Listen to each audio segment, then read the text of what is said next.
todos bem-vindos mais uma vez ao curso de Métodos Quantitativos da Pesquisa em Educação e Ciências. Eu sou o professor Paulo Lima Júnior e hoje nós vamos falar sobre a comparação de médias. A propósito, as comparações de médias costumam ser, os testes para comparação de médias costumam ser os primeiros testes estatísticos que a gente aprende, pelo menos quando a gente está estudando abordagens quantitativas da pesquisa em educação. E isso ocorre porque os testes são muito simples, certo?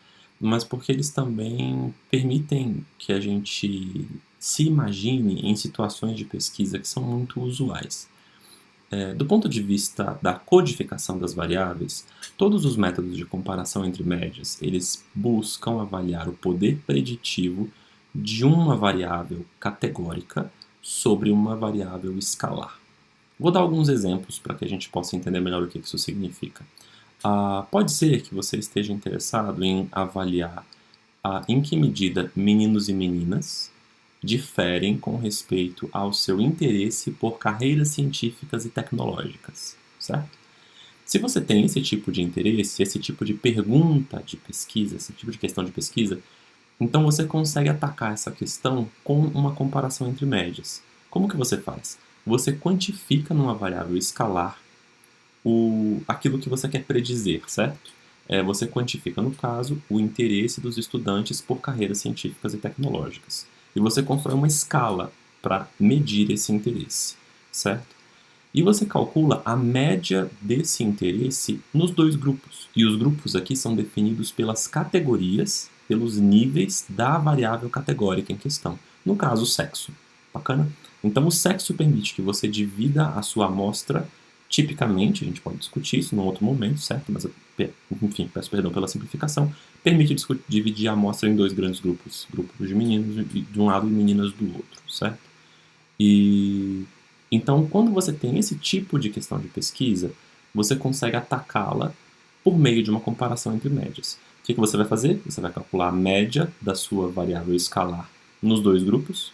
Geralmente haverá uma diferença em média entre os dois grupos, e você vai testar a probabilidade de que essa diferença observada seja atribuída ao acaso, certo?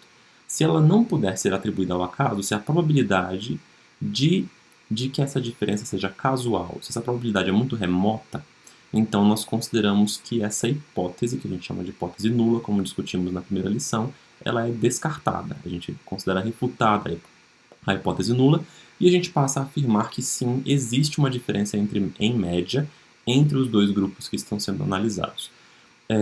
Esses dois grupos podem ser qualquer coisa, desde que sejam grupos definidos por uma variável categórica. E a variável que a gente quer predizer, no meu exemplo, o interesse por carreiras científicas e tecnológicas, pode ser qualquer coisa, desde que seja representada por uma variável escalar. Exemplos de variáveis categóricas que podem ser do interesse de vocês. Para além de questões socioeconômicas e culturais, como sexo dos estudantes, faixa de renda, escolaridade dos pais, certo? Vocês talvez estejam interessados em avaliar, comparar estudantes de escolas diferentes, de redes de ensino diferentes, estudantes que participam ou não de um certo programa de enriquecimento curricular, estudantes que participaram ou não, que experimentaram ou não uma certa inovação pedagógica que você desenvolveu, cujo efeito você deseja testar, certo? Então, é isso. O importante é que a variável que a gente chama de independente, ou a variável explicativa, é uma variável categórica. A variável a explicar, que é a variável que você quer predizer, ela vai ser uma variável escalar. Pode ser o quê? Como eu exemplifiquei, pode ser o interesse por carreiras científicas e tecnológicas. Pode ser o desempenho dos estudantes numa avaliação padronizada. Pode ser como no Enem, né? Pode ser o interesse, a motivação, as atitudes dos estudantes frente à ciência. Pode ser qualquer coisa que você queira e possa quantificar com uma variável tipo numérica, certo, pessoal?